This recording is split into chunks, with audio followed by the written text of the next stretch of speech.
Rio Rancho, New Mexico is shining a spotlight on UFOs.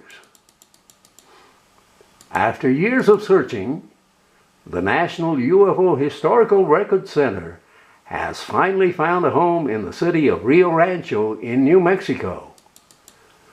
This will definitely help further public research on the phenomenon. The center houses magazines, periodicals, case files, and even military memorabilia, some dating back to the 1920s. The center's library houses more than 2,000 books from around the world, all dedicated to the subject of UFOs. This space serves as a research center, for right now available to the public by appointment. Watch this excellent news coverage, courtesy of KOB Channel 4. Another New Mexico city is shining a spotlight on what else but UFOs, but maybe not in the way you might expect. Rio Rancho public school leaders just helped open the nation's first public UFO records archive. This is a massive collection of declassified government documents, news clippings, photos, videos, so much more. Pretty soon you will have the chance to analyze all of it for yourself. Griffin Rushton got a tour of the new archive, joins us from the ribbon cutting ceremony right now. Griffin. Yeah, this is a momentous day for the folks who take UFO sightings seriously. I mean, a lot of them are right behind me right now at the ribbon cutting ceremony. And that's because these two portable classrooms you see they're standing in front of here at Martin Luther King Elementary School are now the new home of the National UFO Historical Record Center, the largest collection of UFO sighting documents in the country and maybe the world. There are easily thousands and thousands of real case files packed away inside these buildings. And thanks to a new partnership with Rio Rancho Public Schools, the amateur collectors who kept all those documents safe over the years are finally making them available to the public.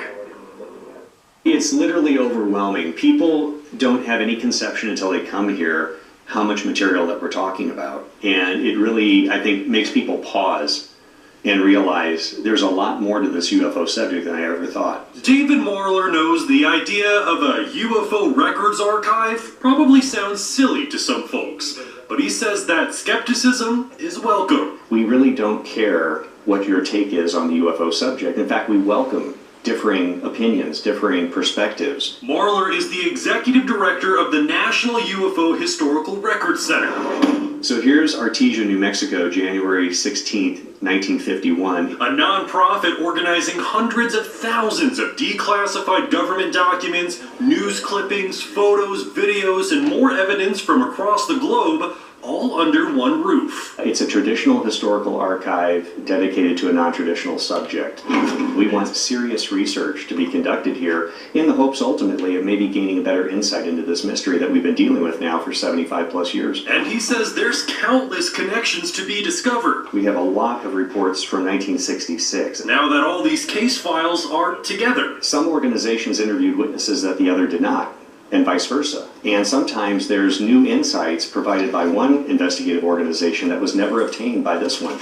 The more minds, the more set of eyeballs we have looking at the data, as with any subject, the better we're going to be, if we truly want to try to understand what we're dealing with when we talk about UFOs. Marler's collection, which used to live inside his Rio Rancho home, is largely a collection of other collections sent in from fellow UFO archivists. And with all this extra space donated by Rio Rancho Public Schools, Marler says they're ready for more. We have about 10 to 12 other collections that are also in the queue. 2 individuals I know in Ohio have stated, "You're already in my will.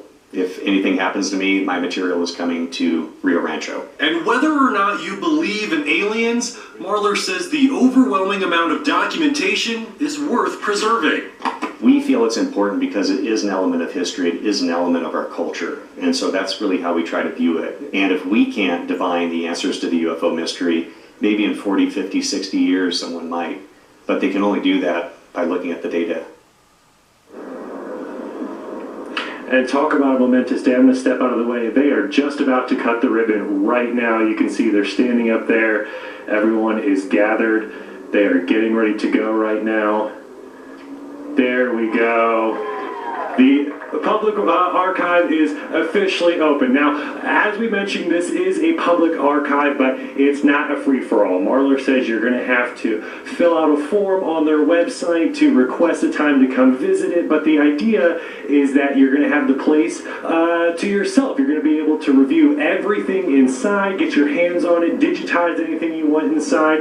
And if you're wondering why Rio Rancho Public Schools wanted to get involved with something like this, well, take a listen to this. Our students find the subject matter of UFO investigation very intriguing.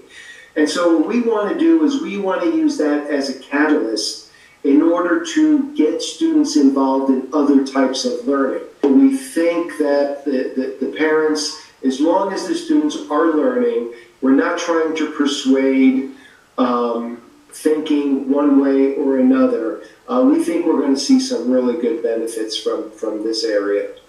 So, in terms of the federal thing, District officials say their partnership with the Historical Record Center is expected to last 5 years, and they did say tonight the goal is to try to find them a more permanent location other than these portable classrooms. We have a lot more information about how this UFO Record Center is going to play into those learning ideas up on KOB.com right now. Back to you. This is Norio Hayakawa in Albuquerque, New Mexico.